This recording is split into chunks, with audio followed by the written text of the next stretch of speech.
महाराष्ट्रातील ताज्या आणि महत्त्वपूर्ण बातम्या पाहण्यासाठी आजच आमच्या रॉयल मीडिया न्यूज चॅनलला सबस्क्राइब करा आणि बेल आयकॉन प्रेस करा। गेल्या काही दिवसांपासून पुण्यात गुन्हेगारीचे प्रमाण वाढत असताना आता पुण्यातील मुंढव्यातून धक्कादायक माहिती समोर आली आहे। मुंढवा भागातील बारमध्ये फ्रीस्टाईल हाणामारी झाल्याची माहिती समोर आली आहे। मुंढव्यातील लोकल नावाच्या हॉटेलमध्ये मध्यरात्री 2 ग्रुपमध्ये राडा झालाय। वाद एवढा पेटला की हाणामारी देखील झाल्याचं पाहायला मिळालं।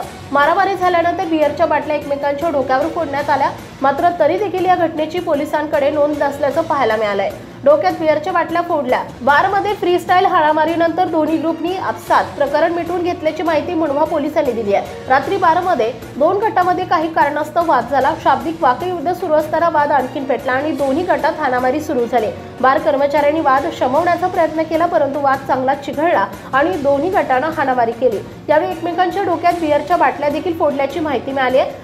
हाणामारीचा व्हिडिओ सोशल मीडियावर तुफान व्हायरल होतोय, पण दोन्ही ग्रुपना आपसात प्रकरण मिटवून घेतल्यानं पोलिसात तक्रार करण्यात आली नाही। मात्र पुण्यात पोलिसांचा वचक उरलाय का असा प्रश्न देखील उपस्थित होताना दिसतोय। महाराष्ट्राची सांस्कृतिक राजधानी म्हणून प्रसिद्ध असलेल्या पुणे शहरात गुन्हेगारी का वाढली असा प्रश्न विचारला जातोय। 2 दिवसांपूर्वी पुणे पोलिसांच्या गुन्हे शाखेनं 25 लाख रुपयांचा ड्रग्ज जप्त केला, त्यामुळे पुणे शहर नशेच्या आहारी गेलं असं म्हटलं तर वावगं ठरणार नाही।